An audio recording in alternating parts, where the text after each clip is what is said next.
Les gâteaux Zellige, c'est des petits gâteaux sans cuisson, très rapides à faire.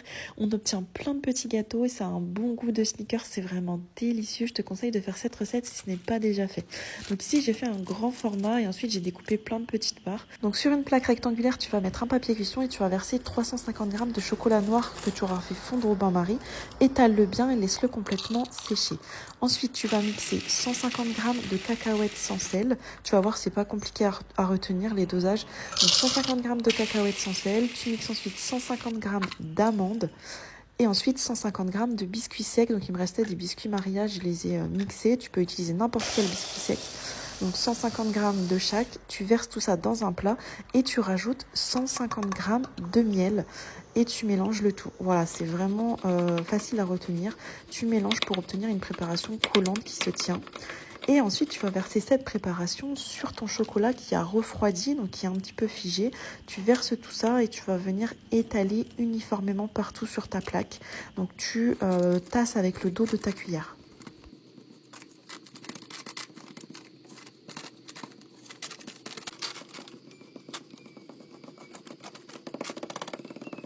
Une fois que c'est fait, tu vas venir le placer au réfrigérateur le temps de faire fondre du chocolat blanc et du chocolat au lait. Donc 50 g de chocolat au lait que tu mets dans une poche à douille. Et ce sera pour faire les petites décorations à la fin, mais fais-le fondre vraiment en même temps que le chocolat blanc.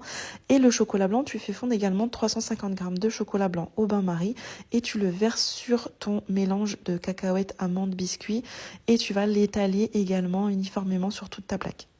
Recouvre complètement toute la plaque, il ne faut plus que les cacahuètes, amandes et biscuits soient visibles. Tu recouvres complètement tout et aussitôt tu vas venir faire des petits traits. Donc tu mets un petit coup de ciseau au bout de ta poche à douille et tu viens faire des petits traits au chocolat au lait sur ta plaque. Donc tu fais soit en horizontal, soit en vertical comme moi. Et avec un cure-dent, tu vas faire des mouvements de va-et-vient. Tu descends, tu remontes, tu descends, tu remontes. Et ainsi, ça va te faire des motifs. Tu peux bien sûr varier les chocolats, il n'y a rien de bien précis. Tu peux faire du chocolat noir avec des traits en chocolat blanc. Ça, c'est vraiment au choix comme tu le souhaites. Ensuite, tu remets tout ça au réfrigérateur minimum 1 heure pour que ça fige. Et enfin, il ne te restera plus qu'à découper des petits carrés. Alors la taille, c'est vraiment au choix. Moi, j'ai pris des petites caissettes et j'en ai mis de la taille des caissettes. Mais tu peux faire beaucoup plus petit, par exemple. Et voilà, c'est prêt. Alors j'avais déjà partagé cette recette les années précédentes dans des petits moules, les petits moules individuels. Et c'est tout autant joli, vraiment fait comme tu le souhaites. Mais c'est un gâteau très très bon. En général, ça plaît à tous les coups. Tu peux le conserver environ 15 jours, par contre, dans une boîte au réfrigérateur.